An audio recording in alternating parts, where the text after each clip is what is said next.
Então, gente, a gente pegou a Bíblia e falou numa perspectiva da largura dela. E qual é a influência de uma compreensão bíblica na sua vida, na prática, na real? Como é que isso pode trazer a realidade, né? Como é que essas palavras da palavra de Deus, essas palavras escritas nesse livro sagrado, santo, que contém a verdade, porque é a palavra de Deus, inerrante. Esse livro, essa história lida, tem o poder de transformar nações. E muitos de nós pegamos o capítulo mais importante dessa história, que é o capítulo, como eu ilustrei na semana passada, eu ilustrei 12 capítulos, e a gente pega o capítulo 10, que se chama a cruz, e a gente pega esse capítulo 10, ou os evangelhos, e a gente só prega ele, e a gente joga fora todo o resto, e a gente tira esse capítulo 10 da cruz, a mensagem do evangelho, tira ele desse contexto da realidade bíblica, de uma cosmovisão bíblica, e coloca numa mentalidade secular. E quando a gente faz isso, sabe o que a gente vê nos púlpitos? Quando a gente pega o capítulo 10, a cruz, o evangelho, e coloca em uma cosmovisão secular, a história se transforma. A história é agora assim: venha para Jesus que ele vai te fazer feliz. Se você der 100, Deus vai te dar 1000. Porque numa cosmovisão secular, o que a gente busca é os nossos anseios e os nossos caprichos e a nossa vontade. Então, quando a gente coloca nessa perspectiva, o evangelho ele se torna volúvel, ele não se torna importante mais. Estava ouvindo uma pregação de um cara, ele estava pregando para crianças. E ele estava falando sobre os craques da obediência. Olha que lindo esse tema, os craques da obediência. E você precisa obedecer, porque quando você obedece, o mundo se torna melhor. E porque você obedece, Deus vai te ajudar e Deus vai te capacitar. Ele só esqueceu de dizer que eu não quero obedecer, que eu não estou nem aí para a obediência e que eu quero mesmo é pecar e desobedecer. Isso é minha natureza. Ele esqueceu de dizer que alguém morreu na cruz por causa dessa minha desobediência.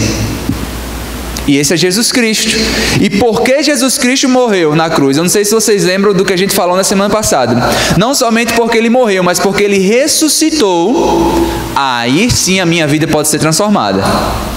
Isso é você pegar o Evangelho, o capítulo 10, a cruz, e colocar dentro de uma perspectiva e uma cosmovisão bíblica. E é isso que nós queremos fazer com essas sextas-feiras agora, estudar isso. Nós queremos colocar em uma perspectiva bíblica o seu estilo de vida.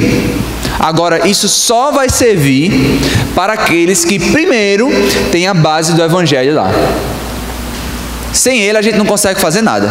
Sem ele eu vou ficar falando um monte de ações aqui que é somente coisas legais para você fazer. Se você não entende o Evangelho, a mensagem da cruz de Cristo, que ele morreu por mim e por você, isso não faz sentido. Então a gente começou falando sobre isso na semana passada. Hoje, nós vimos isso aí, que é a largura da história. E hoje nós vamos estudar sobre a ideia de cosmovisão. Muitas cosmovisões existem no mundo. Eu vou focar hoje em apenas 3, as principais, digamos assim. Mas as cosmovisões respondem 3 perguntas. Elas respondem... Pode passar. Elas respondem isso aí, ó. O que é bom? O que é belo? E o que é verdadeiro? O que é a verdade? Se você pega... Fazer um quiz mais uma vez aqui. Quem é universitário? 1, 2.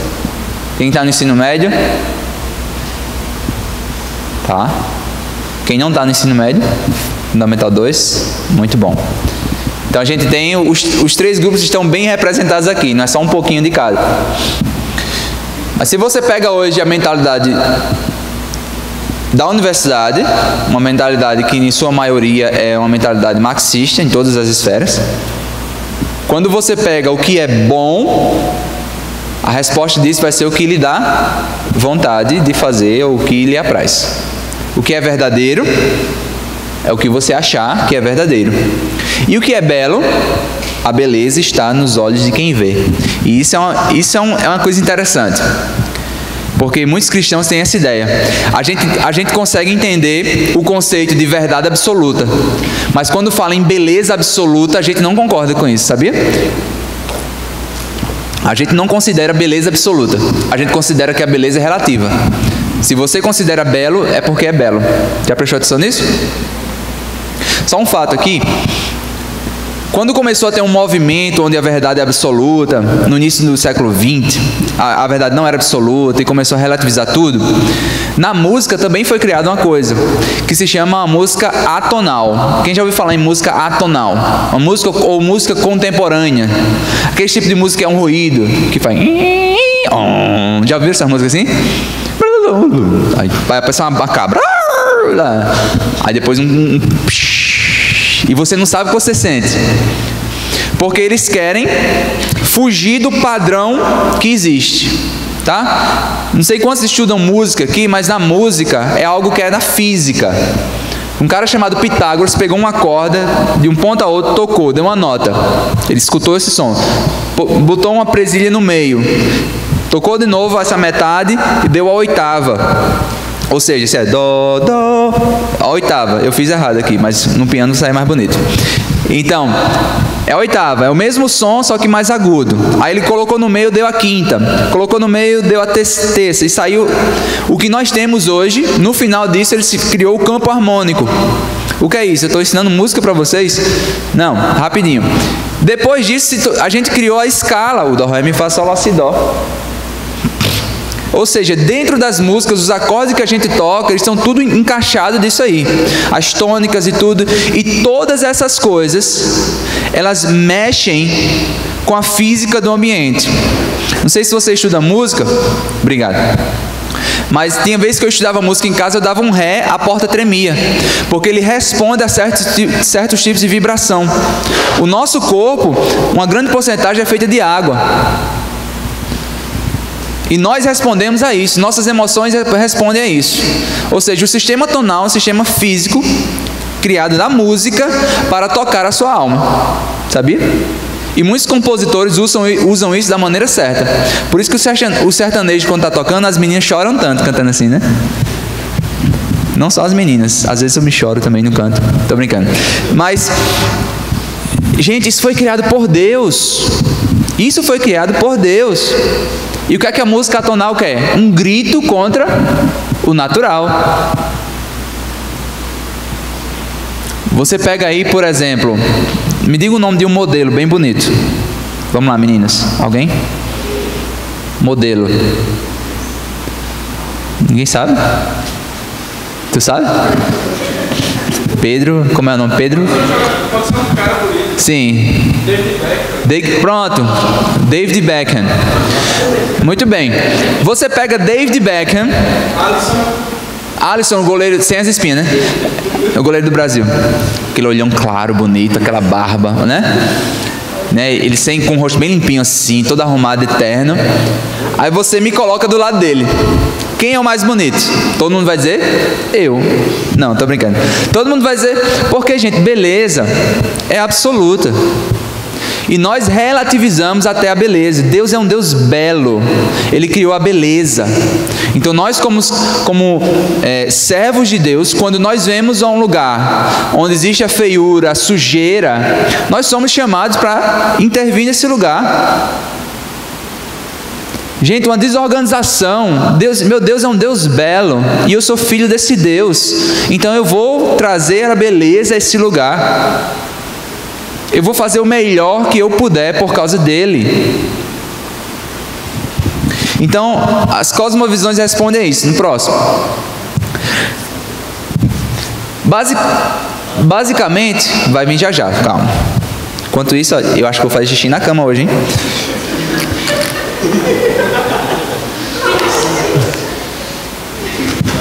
Vou não. Mas meu filho faz, por isso que eu estou brincando. E aí, são 3 tipos de cosmovisão. Cosmovisão secular, que é o que nós vemos em maior quantidade hoje no Brasil. cosmovisão animista e cosmovisão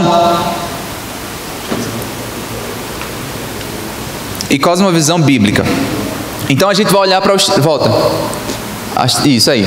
A gente vai olhar como essas cosmovisões olham para o homem, como essas cosmovisões olham para o tempo e para... Volta. A história e para a natureza. Como eles olham para o homem, para a história e para a natureza. Agora pode passar. No animismo, a realidade suprema, o que existe de verdade é que tudo é um. Então, para muitos que têm a cosmovisão animista, essa realidade que você está me vendo, que eu estou batendo isso aqui é o falso, porque o espiritual é uma realidade maior. A visão de homem que essa cosmovisão tem é que o homem é o espírito.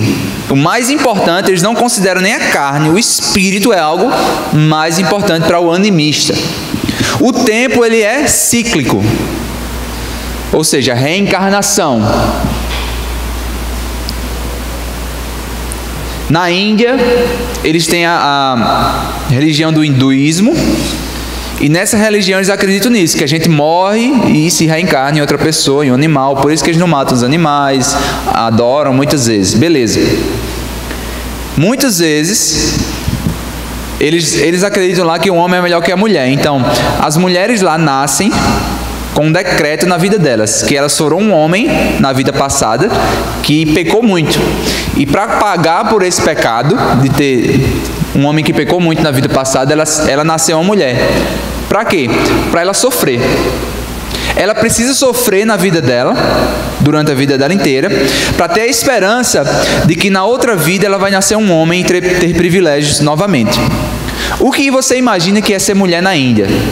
Deve ser uma vida muito boa, né? Ser mulher na Índia, top. Não. Realmente é uma vida difícil, porque eles têm essa visão. E a cultura maia da natureza, isso que eu já falei dos animais, por causa do espiritual. O teísmo bíblico não. O teísmo bíblico, Deus criou todas as coisas, Deus está presente no ato da criação, mas Deus não é a criação, como tem muitos deístas e tudo mais. Olha esse sol, adore o sol, porque o sol é o Deus. Não. Deus, ele criou o sol, e quando a gente vê o sol, nós vemos a grandeza do nosso Deus. É por isso que quando você sobe, eu não sei se vocês já foram ali em Teixeira, depois de Patos, pro Pico do Jabre, já foram? Bonito demais.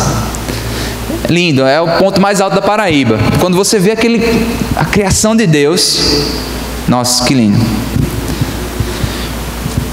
O homem, para a visão do teísmo bíblico, o homem, ele é mente e coração. Então não aceite uma pessoa dizendo assim: ah, você é cristão, então você somente tem que ter fé, você não precisa ter razão não, você não precisa ler, você não precisa estudar, é somente ter fé porque é uma coisa espiritual. Não, Deus fez você com a mente e um coração. Nosso coração se quebranta diante de Deus, nós nos arrependemos diante dEle, mas nós buscamos a Ele com a nossa mente, com um culto racional. O culto a Deus é racional. Não estou buscando sensações físicas apenas. Muito bom, gente, é muito bom a gente estar em casa e estar tocando um louvor e a gente se emocionar, porque Deus criou a música, tá? Isso é bom. A gente está buscando a Deus no momento do louvor aqui, e a gente escuta que o justo em carne se fez, nosso sacrifício. Continua a letra a mim. E mesmo sendo Deus, não se apegou à sua glória. Ele bebeu da ira do Pai no meu lugar. Gente, isso é emocionante mesmo. E essa música deve tocar o nosso coração.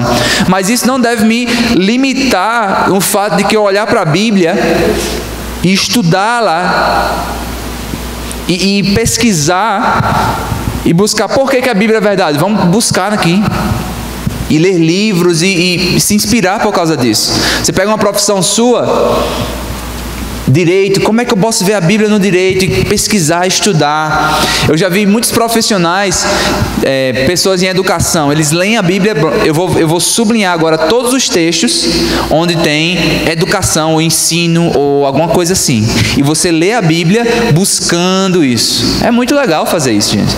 E é importante também fazer isso, tá? Estuda os livros, os contextos do que ele está querendo dizer e tal. A nossa história no teísmo bíblico, ela está indo para um lugar.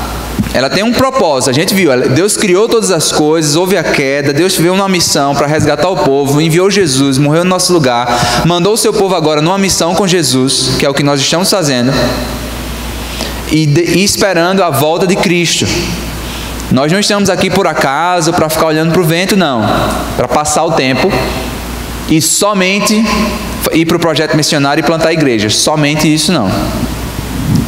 Existem mais propósitos também.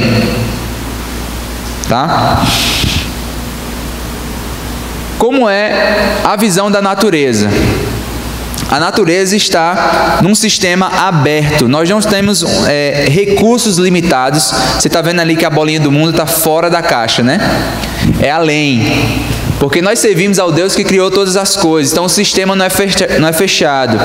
Muita gente fala que o problema da pobreza, por exemplo, a pobreza existe por falta de recursos.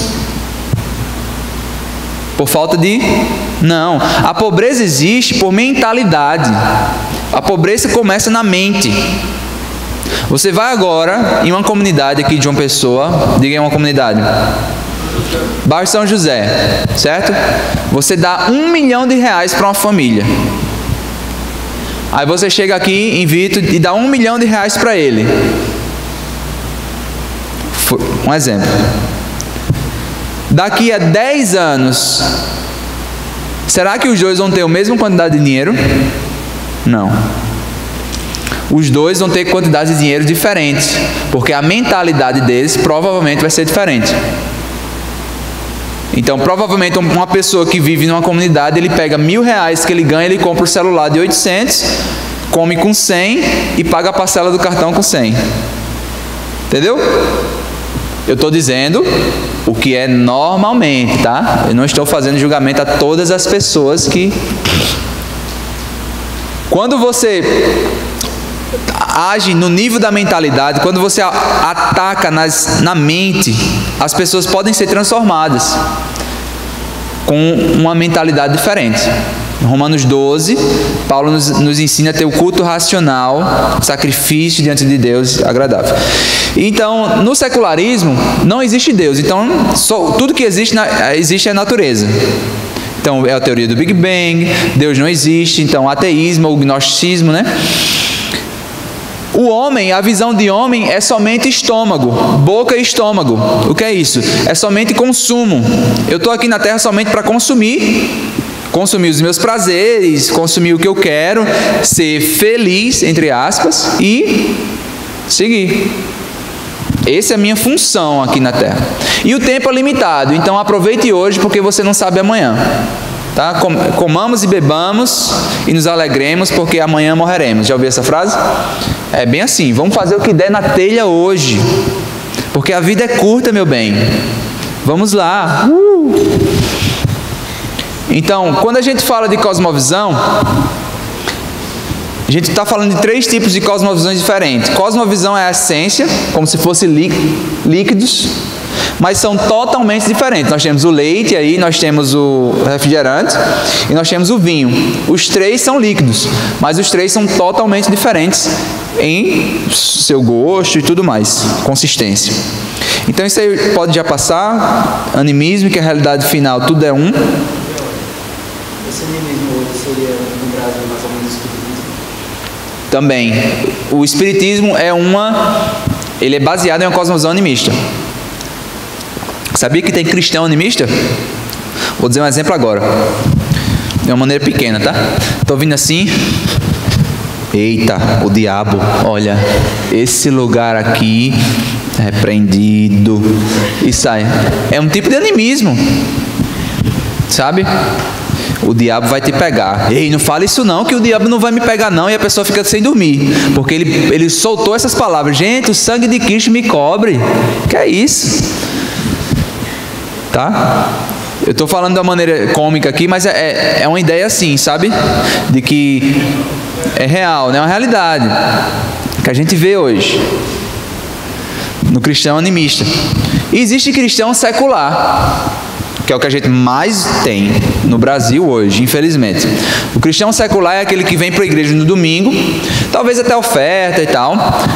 O cristão jovem secular é aquele que acha lindo as pregações de Renan. Olha que estrutura, essa mensagem, introdução, elucidação, os pontos, aplicações. Olha que lindo, realmente essa verdade. Aí ele sai daqui e vai para um motel com a namorada. Aí ele pega e não dá o dízimo. No trabalho ele encontra uma maneira de roubar. Na universidade ele fila na prova. Mas no culto, olha, fiel, viu? Vai até para projeto missionário em julho. Isso é um crente secular. Ele acredita, ele vem, participa dos momentos, mas na prática ele vive em função dos seus caprichos e tudo mais. É um crente que é gnóstico, que ele separa as coisas. Existem coisas sagradas e existem coisas seculares. Então, a minha universidade é uma coisa secular e Deus não se importa com ela. Na prática é isso. Então eu não preciso ler. Se o professor está falando de filosofia lá e está dizendo que Deus não existe e tudo mais, eu só tenho que concordar com ele mesmo.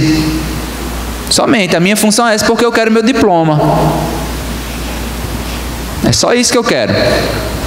Eu só quero chegar lá e ter o meu diploma. Então, eu vou ser cristão secular.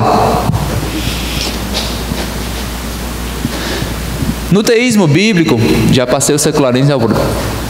No teísmo bíblico, gente, Deus ele criou todas as coisas, ele não está nas coisas, mas ele é imanente, ele age.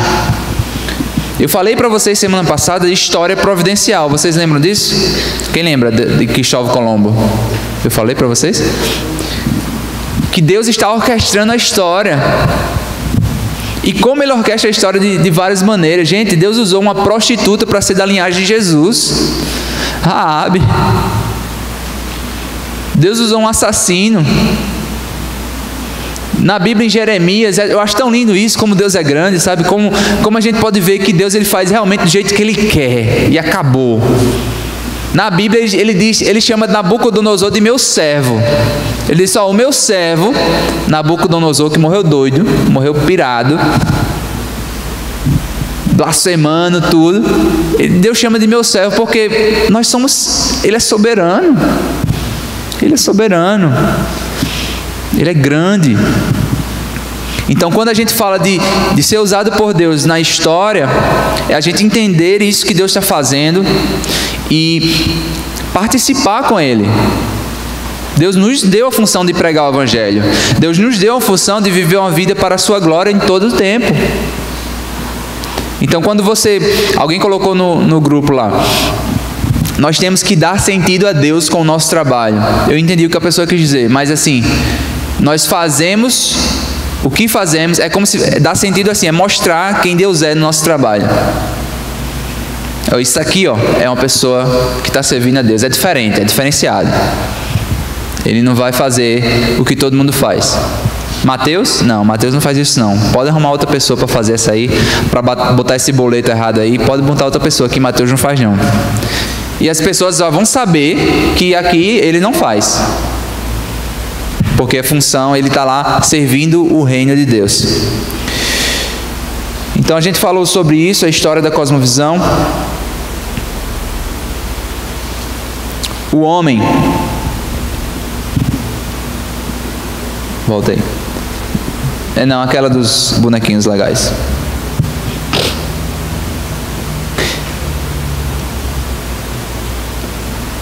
Não, é a outra, na verdade, das perguntas. Eu queria rapidinho, gente, não precisa nem mexer as cadeiras. Eu vou dar 2 minutos para vocês. Em duplas ou trios, tá? Do lado, não precisa nem mexer. Converse 2 minutos sobre essas perguntas. Qual é a cosmovisão mais dominante na sua nação? O que é que você pode ver? Como é que você pode perceber? O que eu estou fazendo esse exercício com você é para você falar o que você percebe. É importante demais a gente perceber as coisas. Eu assisti esses dias o filme Os Incríveis 2. Quem assistiu? Quem não assistiu? Ai, gente, que droga. Eu ia falar as coisas, vocês não assistiram, rapaz. Mas eu vou falar o que está no trailer. No trailer, a gente vê que a mulher elástica, a senhora elástica, não sei como é que é o nome dela, sai para trabalhar e o pai fica com as crianças em casa. Que tipo de cosmovisão está se passando? Lembra da luta da mulher e tudo mais? No livro ou foi Karl Marx ou foi Engels que escreveu o Protesto Comunista, não me engano. Eles falam sobre acabar com a propriedade privada.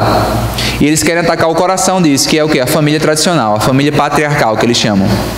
Que o homem e a mulher, que é a família tradicional. Eles dizem que o homem tem possessão da mulher. Então eles querem acabar com isso. Muitas ondas de feminismo vêm com essa ideia errada de que o homem tem. E elas querem se libertar. Pedagogia do oprimido, Paulo Freire também fala isso. Que os oprimidos precisam se levantar e se posicionar. Com essa... E eu falando com os meus alunos sobre esse filme lá, não, professor, mas no primeiro filme, quem era o importante era o Senhor Incrível. A mulher só ficava em casa lá e ele fazia todas as coisas, ele trabalhava, ele ia para lá, ele lutava e tal.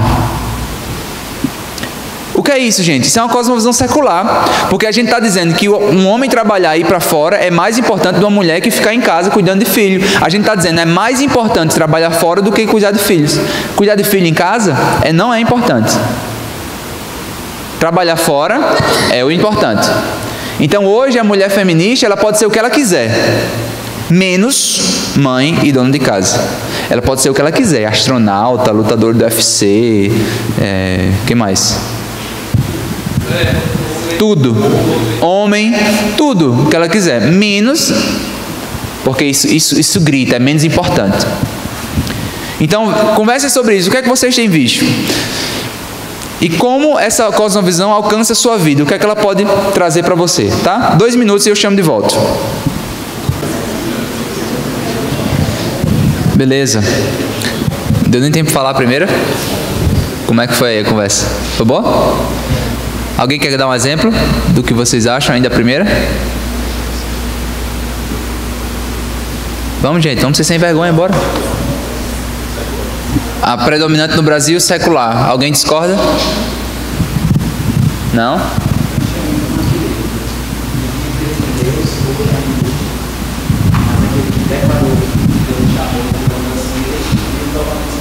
Sim. Bem raro.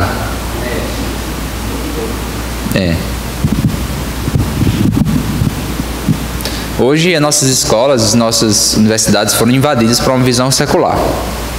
A visão de que, por exemplo, o criacionismo nas escolas sumiu, é um mito.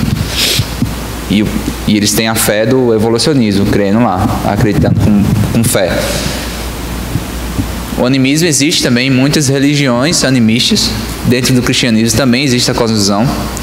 O interessante é que você deve pensar o seguinte, tá? Você deve estar pensando, eu sou do teísmo bíblico, torço por ela, com certeza. Mas, na verdade, você e eu precisamos estar nos policiando diariamente. Por isso que Paulo fala da importância de renovar a mente.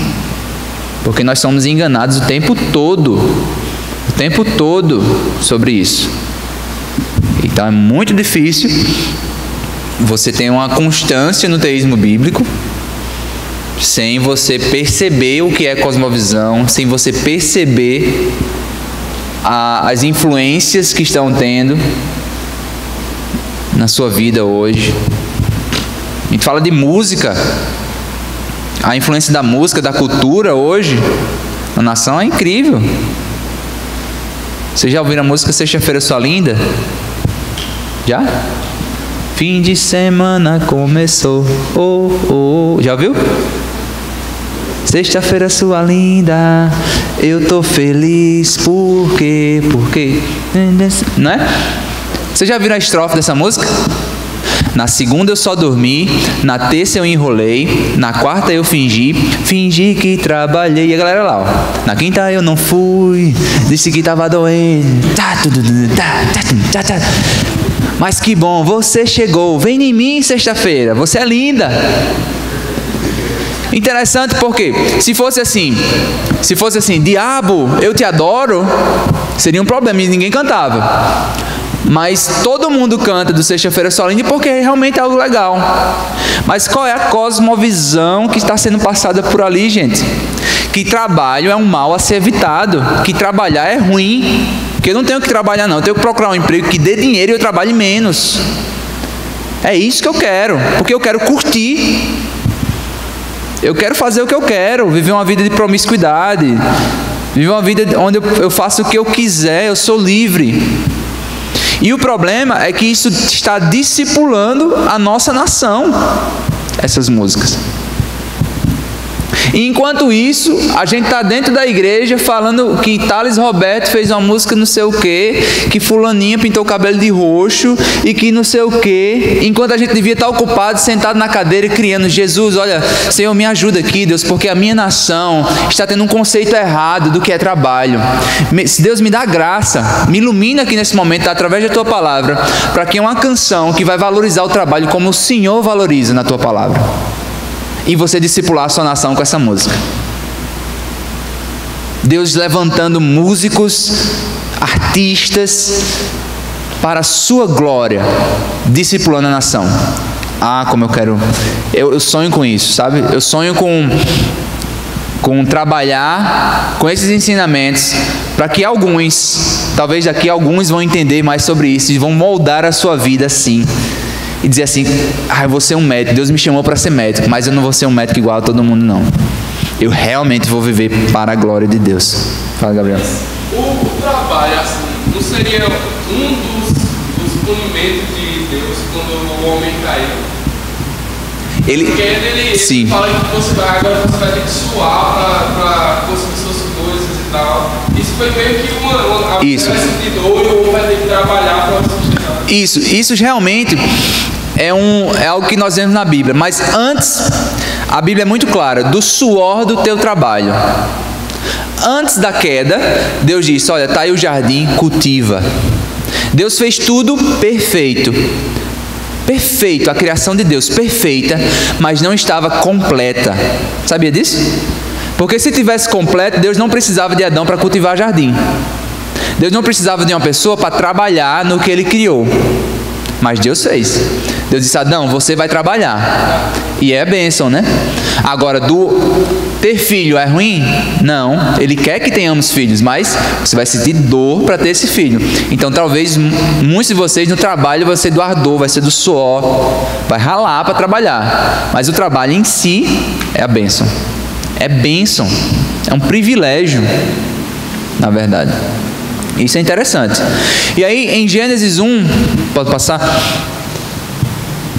E disse Deus, façamos o homem a nossa imagem, conforme a nossa semelhança, e domine sobre os peixes do mar, e sobre as aves do céu, e sobre o gado, e sobre a terra, e sobre todo réptil que se move sobre a terra. E criou Deus o homem à sua imagem, a imagem de Deus o criou, homem e mulher os criou.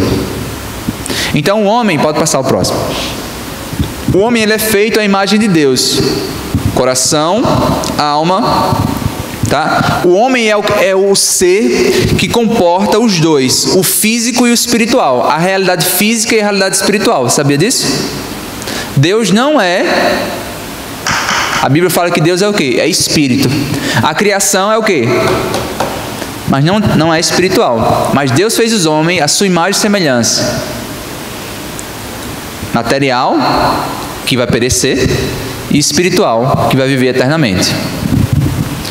Então nós temos uma mente e coração. Quando nós temos a perspectiva do homem, que é só boca e estômago, o que é que a gente faz? Como é que resolve a pobreza nesse caso?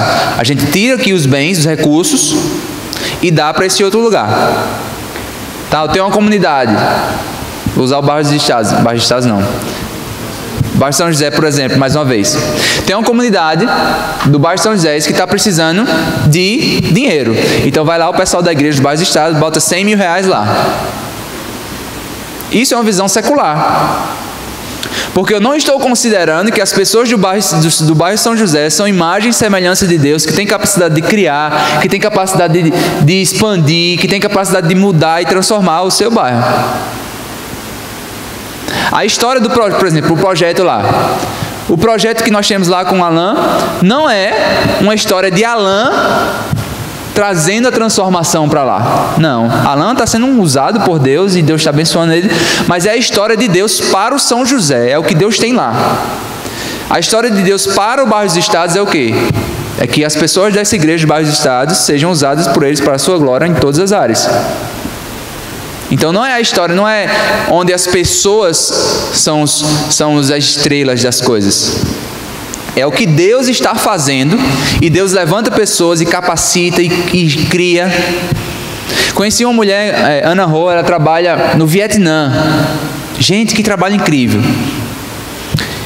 E ela começou a ver que muita gente ia para lá, muitos missionários para plantar a igreja, e os muçulmanos ficavam odiando porque eles eram como se fosse no interior daqui, né?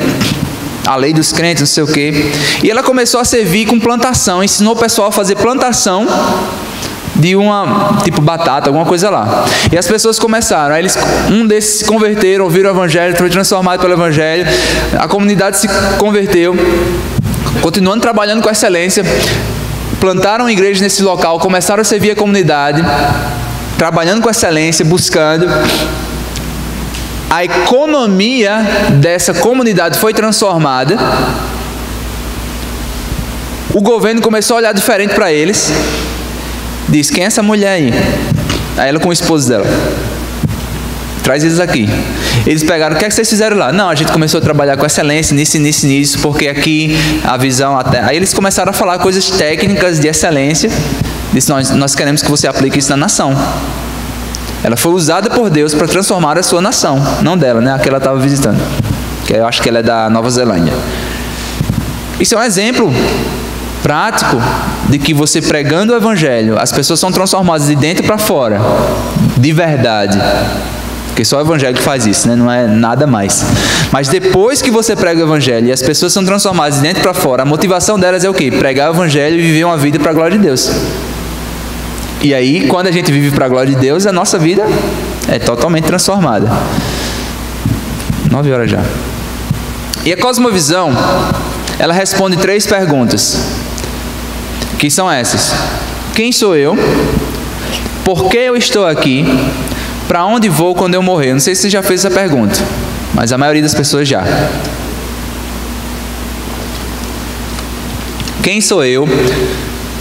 Por que eu estou aqui? Qual a razão da minha vida? Qual o meu propósito? Para que eu existo? E para onde eu vou? Esse negócio que a gente escuta no domingo é sério mesmo? A gente vai para lá mesmo? Como é? Para o céu, inferno? Que realidade é essa? E muitas cosmovisões tentam responder isso aí. Nós somos feitos como Deus. A Bíblia fala em Deus criou o homem à sua imagem, a imagem de Deus os criou. Homem e mulher os criou.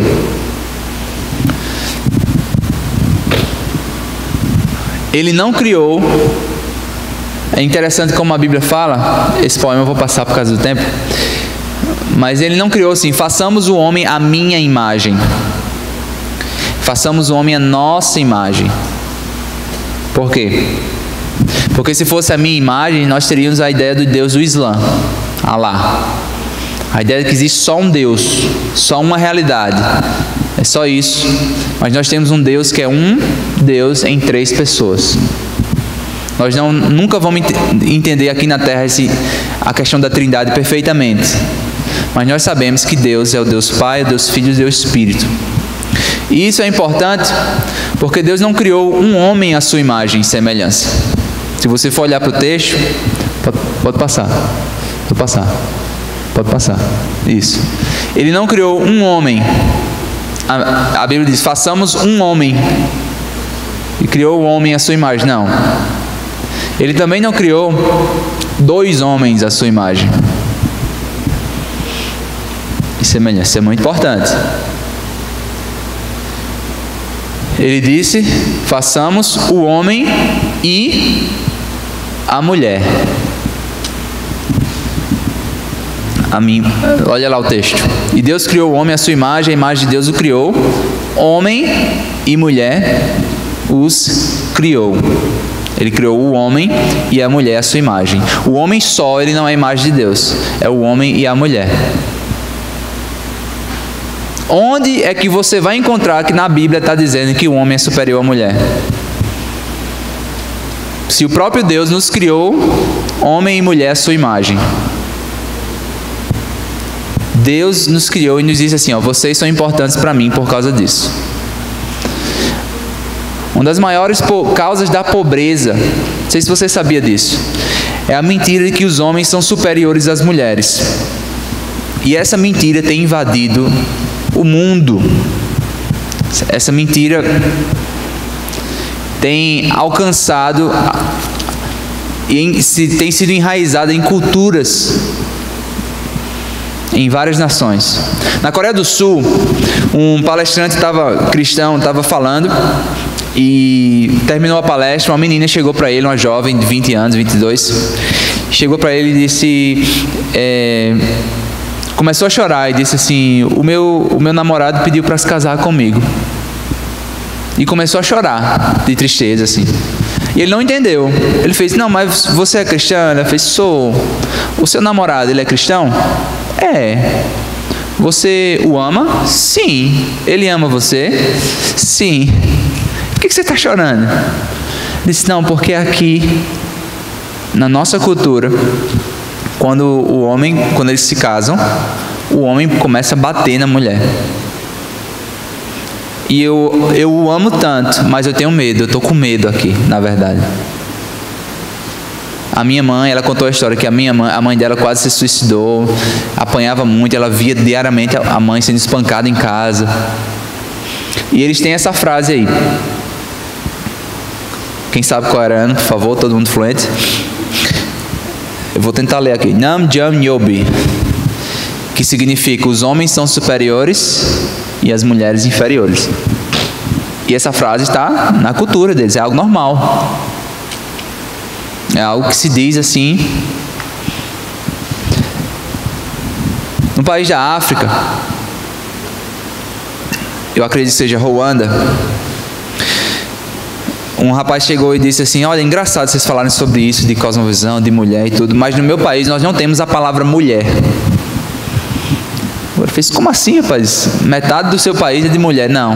A palavra que nós usamos para se referir a mulher é a mesma palavra para ferramenta.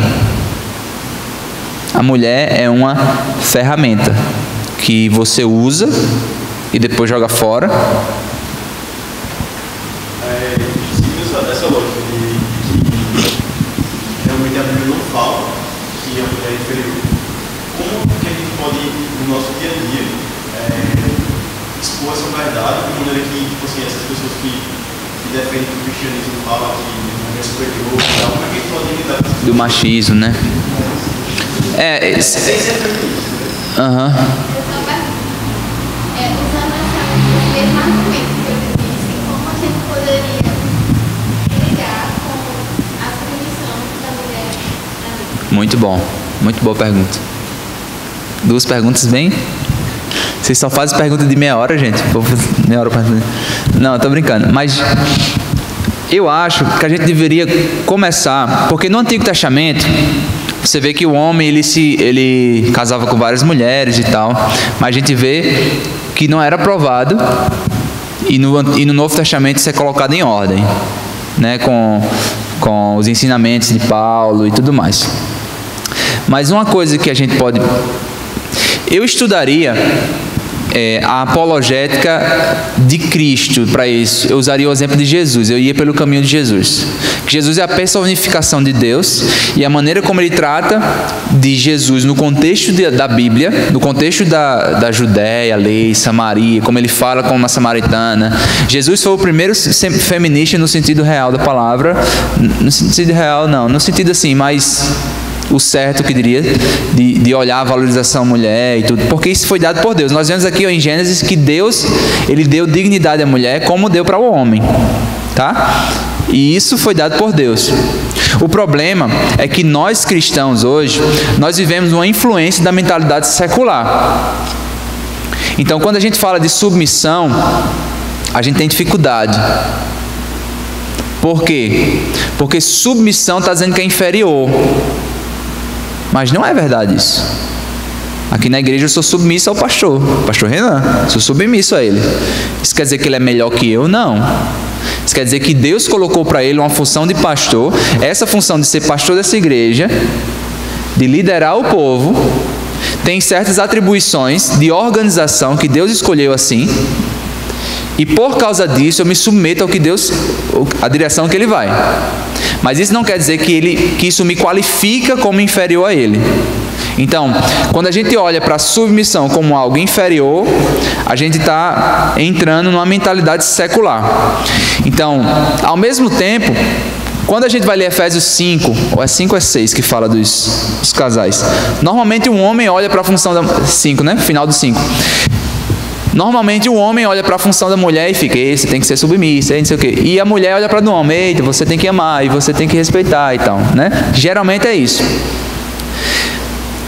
Ah, gente, tem um... Quero ver, eu estou vendo uma maneira de eu falar essa história sem ser muito longo, mas não vai ter não. Na Bíblia, a palavra para marido, Deus se considera o marido de Israel, muitas vezes no Antigo Testamento. E eu cuidei de vocês, e eu tratei de vocês. Mas Israel escolhia abandonar e se casar com Baal, que é o termo usado para esse o termo de maridos. E Baal quer dizer mestre, dono e senhor, nesse sentido, de marido. E o marido que Deus usa na Bíblia é eu não sei a pronúncia direito, é Ish ou é Ishi, que é um marido que tem o amor sacrificial, que lidera com compaixão e que cuida. Esse é o marido que Deus se refere, ele sendo para Israel. E esse é o marido que Israel toda vez deixava. Em Juízes a gente vê isso toda hora. Um juiz que Deus escolhe vem, eles passam lá, aí vai e se entrega para outros. Quando você vai ver a história de Oséias é a ilustração perfeita. Porque Deus manda ele se casar com uma prostituta, demonstrando o seu amor para Israel. Mas a prostituta, deliberadamente, de vontade própria, ela vai e sai. Ela deixa. E vai e volta para Baal. Se você olhar no versículo onde ele fala: eu não serei mais o seu mestre e serei o seu marido, esse mestre que ele usa na tradução da Bíblia é a mesma palavra para marido do Baal. Que aí não ia ficar uma tradução dupla, marido. E eu serei o seu marido, ou seja, eu serei o marido na visão de que Deus é para Israel. Um marido de amor sacrificial, de liderança cuidadora e de compaixão. E quando eu vi isso, tem um livro muito bom que se chama A Mão que Balança o Berço Rege o Mundo, falando da mulher. Reivindicando a dignidade da mulher para uma nação, para construir nações sadias. Esse livro fala sobre isso, a realidade da mulher e tudo mais. Então, quando a mulher entende, quando o homem entende o princípio do que é ser marido bíblico, de liderança servidora, no modelo de Jesus. Gente, liderança é um dos maiores atos de serviço que existe. Se eu estou líder aqui de uma coisa, eu não sou tal, eu sou o servo. E esse entendimento errado de liderança tem trazido uma confusão em nós. Nós, como eu falei, a gente pega a Bíblia e interpreta ela como visão secular muitas vezes. Então a gente diz, se eu tenho que ser submissa a essa pessoa, então isso quer dizer que eu sou menor. Mas não. Jesus, o Senhor de toda a terra, o Criador, o Deus que veio em carne, se ajoelha de um bando de 12 pecadores de pé sujo e começa a lavar os pés dele e dizendo assim: olha o que eu fiz com vocês, eu sou o mestre de vocês, mas eu venho aqui, ó, maridos, Amem as suas esposas como quem? Como Cristo ama a igreja. A gente não vai conseguir fazer isso, verdade, muito difícil. Mas esse é o meu padrão. Se a mulher tem um padrão de submissão, que a gente fala, o homem tem um padrão de liderança que é altíssimo. E que é diferente da mentalidade do mundo, de liderança. Quando a gente fala em liderança, a gente enche o peito. Mas na verdade a gente devia estar com a toalhinha na mão, lavando os pés e servindo. E aí quando vem um marido que é liderança, uma liderança, um amor sacrificial, que está disposto lá a abrir os peitos e dizer, eu me entrego primeiro, eu cuido, eu amo. Quando vem esse homem, gente, meninas, é difícil se submeter a um homem desse? Não é difícil, de jeito nenhum. Você se submete porque você confia que esse homem está entendendo o que é ser um líder com uma cosmovisão bíblica. Agora, é muito difícil você ser submissa a um... Deixa eu ver uma palavra aqui para... Tá gravando? Um jumento, a um grosso, a um... Sabe? É muito difícil. E tem aqueles cabas que faz mais assim com a mulher, que é cristão, né? Cristão secular, diz assim: você tem que me obedecer porque a Bíblia diz para você que você tem que ser submisso. Esse não entendeu. Então, eu convoco vocês meninos a crescerem entendendo o que é ser homem que lidera. Homem que lidera é aquele que se posiciona, que está lá para proteger, a força que ele tem é para proteger, para tratar a mulher com respeito e tudo mais. E mulheres, vocês precisam também entender o princípio de submissão bíblica, que é justamente esse. Eu me submeto porque é minha função, isso não me qualifica. Lá em casa, por exemplo, eu não vou perguntar para minha esposa: por que você não lavou o carro? Não, essa função é minha, porque nós decidimos isso. Ela não vai perguntar: por que você não colocou a máquina na roupa para lavar? Eu já tentei colocar, gente, mas toda vez manchava e toda vez dava errado. Aí ela brigava comigo. Então, ela não me deixa mais. Então, essa é a função dela. Eu até estendo, mas botar na máquina, não. Mas, porque essa é a função dela. Isso não quer dizer que ela é melhor do que eu, porque ela coloca a roupa a lavar e eu lavo o carro. Não. E aí a gente entra em outros parâmetros. Se a minha esposa fica em casa cuidando dos meus filhos, e a esposa de... Antônio não casou ainda não, né? Vai casar. A esposa do pastor André, ela é enfermeira. Um exemplo. A esposa do pastor André é enfermeira e minha esposa fica em casa com os meninos. Então ela é melhor do que a minha esposa. É isso que a gente tem. Isso é uma cosmovisão secular que nós precisamos lutar contra. Respondi ou não? Falei meia hora, né? Gente, 9h16. Vou terminar. Olha essa outra realidade. 1 milhão de mulheres são assassinadas na Índia todos os anos. Sabia disso? Na Índia é proibido dizer o sexo da criança. Já falei sobre isso, né? Então, essa é a realidade. Olha na China. A disparidade de gênero. Existe a taxa de natalidade lá. E eles têm a mentalidade o quê? A mentalidade, a mentira de que o homem é melhor do que a mulher. Então, ter mulher é ruim. Não é bom para a fama. Eu posso ter pouco filho, eu tenho que ter homem. Estima-se que 30 a 40 milhões, existem 30 a 40 milhões de homens solteiros que provavelmente não vão casar na China hoje por causa disso. Hoje há 200 milhões de mulheres a menos do que deveria haver. Tem um documentário que fala, em inglês, It's a Girl, é uma menina. Diz que essas 3 palavras, quando nasce o bebê, faz, é uma menina, né? It's a girl. Essa frase é uma frase mais mortais do mundo hoje. Só o fato de a menina ser menina. Na Tailândia existem essas casas noturnas que crianças de 12 anos já estão lá. Olha como é cruel. Se os pais gostam das suas filhas, quantos anos você tem? 12. Imagina, olha o tamanho. A idade para você, uma filha. Eu imagino minha filha com 12 anos. Meu Deus, meu coração chega perto aqui. Eu vou até me sentar. Se ele gosta das filhas, se os pais gostam da filha, eles colocam em uma casa noturna da cidade. Se eles não gostam, eles jogam. E aí a pessoa vai lá, tem o menu, né, o cardápio, tem lá Coca-Cola, 5, vou dizer reais, mas não é, tá? 5 reais. Salgadinhos, 3 reais. Uma noite com a menina, 2 reais. Os valores é nesse nível assim. Você pode fazer o que você quiser com elas. Tráfico humano tem acontecido, gente. Porque eles acreditaram na mentira de que a mulher é inferior ao homem. E isso acontece. Pode passar.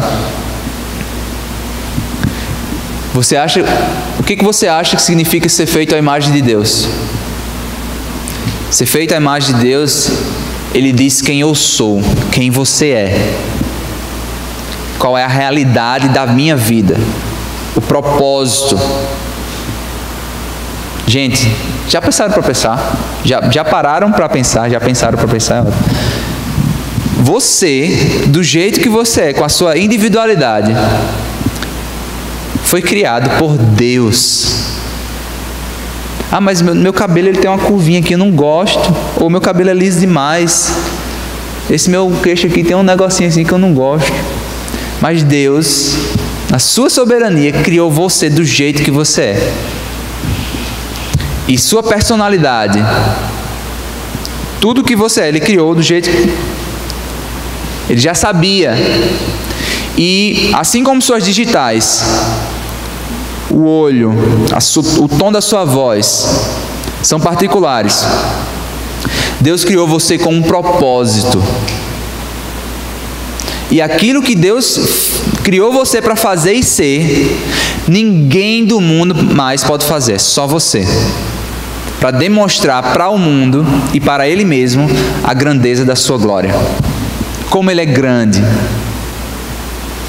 Como Ele é maravilhoso. E no final de tudo, a gente estuda cosmovisão, a gente estuda sobre essa realidade da vida que é tão triste, que a gente não vê tanto no Brasil, de pessoas morrendo e tudo mais. Nós precisamos nos levantar. Vamos ficar em pé agora? Eu falei levantar, a gente se levanta. Nós precisamos nos levantar e nós precisamos nos posicionarmos. Que tipo de vida cristã eu devo viver? Entendendo essa realidade, que eu sou imagem e semelhança do Criador. E ainda mais, eu não sou só apenas a sua criação, eu fui adotado por meio de Cristo. O peso dessa realidade vai nos mover para ir além. Gente, eu teria mais...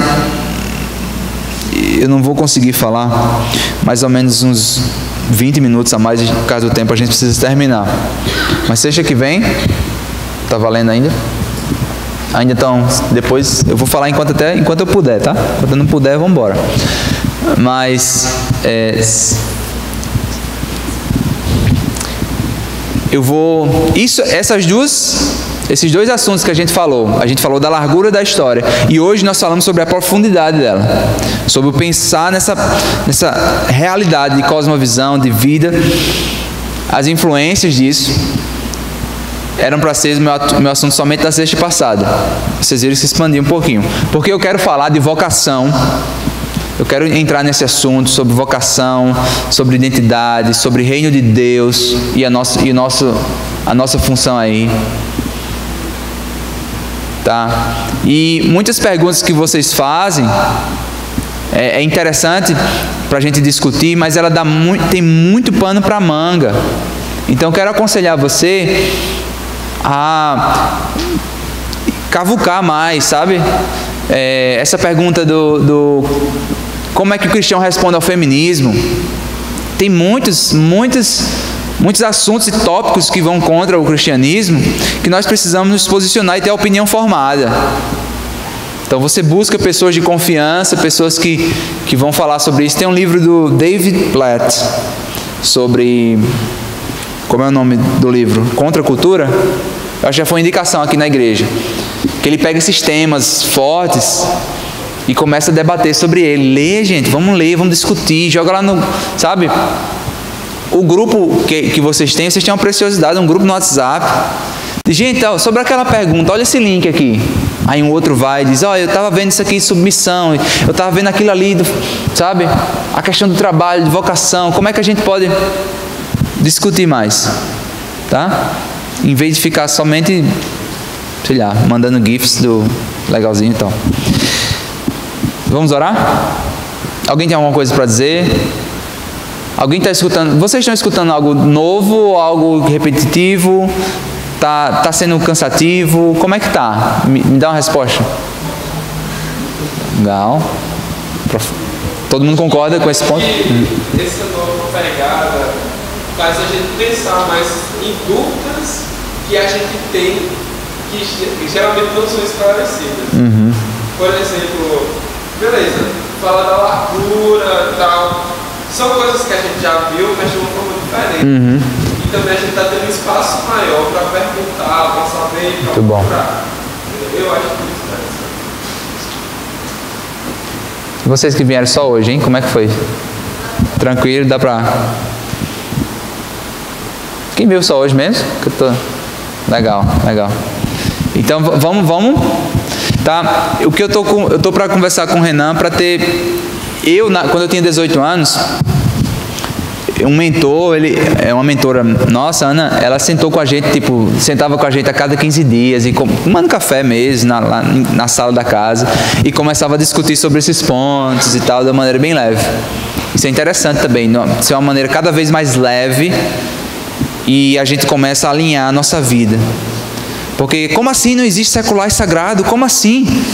Como assim a minha profissão tem a ver com o reino de Deus e tudo mais? É muito legal a gente pensar nessas perspectivas. Então vamos orar.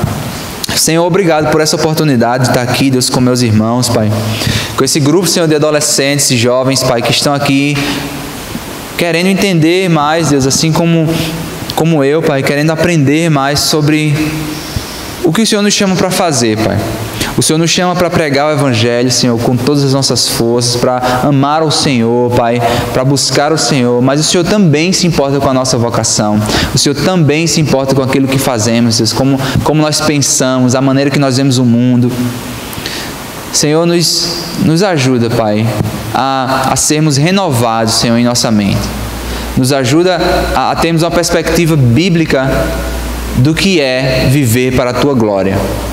Senhor, nós abençoamos esse grupo, Pai, e nós cremos, Pai, que daqui sairão muitos profissionais, Pai, que vão viver uma vida para a Tua glória de uma maneira que vão fazer diferente do que todo mundo está fazendo, Pai. E oramos, Pai, que o Senhor abençoe esse trabalho, Pai, e que o Senhor dê frutos para esse trabalho, não só financeiro, mas frutos de vida, conhecendo mais do Senhor, de vida sendo transformada, Senhor, de mentalidade, Senhor. Deus, que a nossa mentalidade se submeta e seja cativa a Cristo, nesse sentido, Pai. Nós somos cativos por tantas filosofias, Senhor.